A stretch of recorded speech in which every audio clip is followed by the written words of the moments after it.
Bike silencers తో pollution చేస్తున్న వారిపై సంగారెడ్డి పోలీసులు ఉక్కుపాదం మోపుతున్నారు. సౌండ్ పొల్యూషన్ కి కారణమవుతున్న బైక్లపై సంగారెడ్డి పోలీసులు కొరడా జులిపించారు. సైలెన్సర్ల భారీ శబ్దంతో రోడ్డు మీదకి వచ్చి జనాలను ఇబ్బంది పెడుతున్న 70 బైకుల్ని పోలీసులు సీజ్ చేశారు. కలెక్టరేట్ ఎదుట సైలెన్సర్లను రోడ్ రోలర్తో తొక్కించారు జిల్లా ఎస్పీ రూపేష్.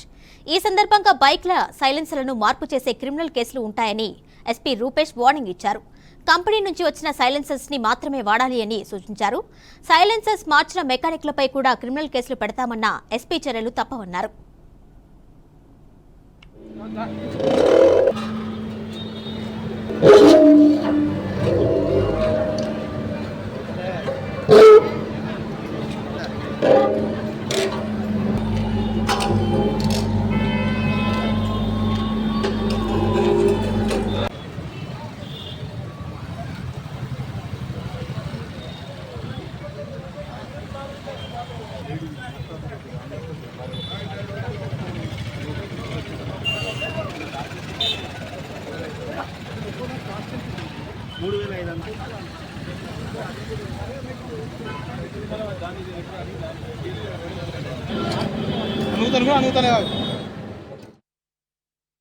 పోలీస్ అంతా కూడా ట్రాఫిక్ మీద స్పెషల్ దృష్టి పెట్టడం జరిగింది. దానిలో భాగంగా జంక్షన్స్ ఇంప్రూవ్మెంట్, దాంతోపాటు ట్రాఫిక్ మార్షల్స్ కానివ్వండి, ఎక్కడైతే ఫ్రీ లెఫ్ట్లు ఏర్పాటు చేయడము, లైటింగ్ ఏర్పాటు చేయడము, స్పెషల్ నాకాబందీలు పెట్టి డ్రంక్ అండ్ డ్రైవ్ వెహికల్స్ని పట్టుకోవడము, వాళ్ళందరికీ జైలు శిక్ష పడేలా కోర్టుల్లో చూడడము, దాంతోపాటు స్కూల్ బస్సులకి డ్రైవర్స్ అందరికీ కూడా special drunk and drive test morning and afternoon చేయడము, దాంతోపాటు ఈ సైలెన్సర్లు ఎవరైతే మాడిఫికేట్ చేసి ఎక్కువ శబ్ద కాలుష్యం వచ్చే వాళ్ళ చేస్తున్నారో వాళ్ళన్నీ ఈ స్పెషల్ డ్రైవ్లో బాగా ఇవ్వడం చేయడం జరిగింది.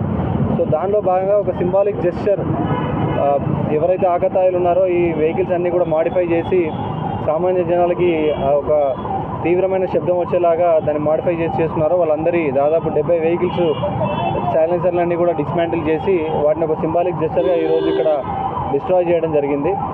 So I request all the public and all the vehicle ఎవరైతే నడుపుతున్నారో వాళ్ళందరూ కూడా ట్రాఫిక్ రూల్స్ని ఒబే చేయాలి.